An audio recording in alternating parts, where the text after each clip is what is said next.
This is PlayStation Plus or Minus for June 2018, and in this video, to be completely honest with you all, this video is last minute, it's way sloppier than I'd like, totally rushed out because June has just been a ridiculously busy month for me. I just barely managed to get one other video done this month, and between going camping with my friends, attending my first gaming convention since like 2013, Too Many Games, and moving across the great state of Pennsylvania from my hometown of Pittsburgh to the lovely crowded mess that is Philadelphia, suffice it to say, I've had a busy month. So these reviews are going to be quick, they're going to be lightly edited, and hopefully they'll still give you some insight into the free games on PS Plus this month. I will be back on schedule next month though, so don't worry, this is not the new standard of quality going forward, this is a one-time thing. On to the reviews. First up this month is Call of Duty Black Ops 3. Campaign, multiplayer, and zombies. Go. Okay. The campaign is short, maybe 6 hours at most, but that's pretty normal for Call of Duty. There's some new gimmicks like wall running and controlling robots, but none of it really feels as fleshed out as some of COD's contemporaries, like Titanfall 2.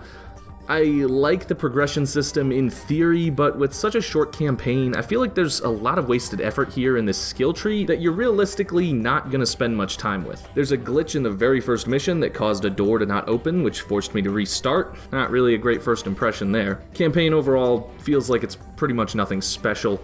Any new ideas have been done better elsewhere. Titanfall 2. Next up is multiplayer. Clusterfuck does not even begin to describe this. So many different modes and progression systems, and yet all anyone seems to do is play team deathmatch and run around with an assault rifle. All the futuristic movement options and weapons and perks are basically pointless because the maps are still the exact same kind of map that we had 8 years ago in Black Ops 1. Super disappointing. There's nothing here that you can't get better, more streamlined, and more fun in, once again, Titanfall 2. And zombies. Once again, Call of Duty mistakes complexity for innovation here. There's about 18 million different bells and whistles on this game mode, but it's all either completely incomprehensible or just a new coat of paint on features we've seen a million times before. I don't think I'm alone in considering Black Ops 1 to be the peak of COD zombies. The celebrities are fun and the aesthetics are cool, but there's really nothing substantive here. At least nothing that I can actually decipher without watching some 10-year-old explain it on YouTube. Again, you can get this but better elsewhere, except it's not Titanfall 2, this time it's Killing Floor 2. XCOM 2. This is the good shit right here. All of my footage is from relatively early, but trust me, I've spent quite a few hours with this game in just the few weeks I've had it. So we'll start with the pros. The turn-based tactical combat has real stakes and lots of options for creative and tactical play. The progression of researching and building new facilities feels urgent and strategic. The cons, incredibly shoddy presentation. The game was made for PC, so console controls are less than intuitive.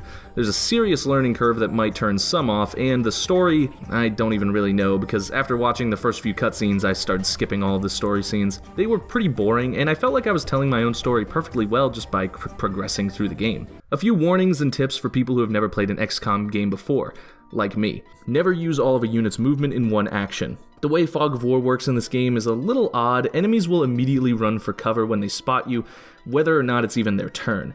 This means sending a unit off running way ahead of you could land them in a bad spot surrounded by enemies and with the rest of your squad too far away to do anything. As soon as you can get plated armor, do it. This armor basically doubles your entire squad's health and gives them an extra item slot. Super important early on. Also, the Guerrilla Tactics School is a very important facility to build, so get on that and get the increased squad size as soon as possible. Finally, don't build a lab as early as I did. It speeds up scientific research, but it's just not worth the investment early on. Also, don't be afraid to save scum occasionally, but really try not to abuse it. Your soldier's death actually means something, and you're not going to have much fun if you're constantly restarting to make sure everyone survives. Sometimes sacrifices have to be made. Overall, great game, super fun, terrible presentation, but honestly, I stopped noticing after just a few hours. XCOM 2 gets a plus.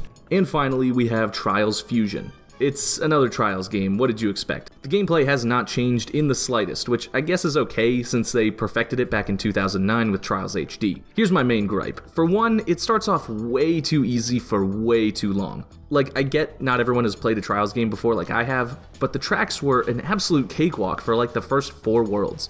Trials is fun when it's hard. I appreciate the effort to ease new players in, but I played for hours and I felt like I was in the tutorial the entire time. There's a lot of content in this game: the campaign, multiplayer challenges, player-created maps, the works. This is still the same old Trials at its core, and the fundamental vehicle acrobatic gameplay is still as fun as ever. It's just a bit too slow off the start, and really, it's starting to feel like everything that can be done with this game genre has been done at this point. Trials Fusion gets a plus, but Trials Evolution was better.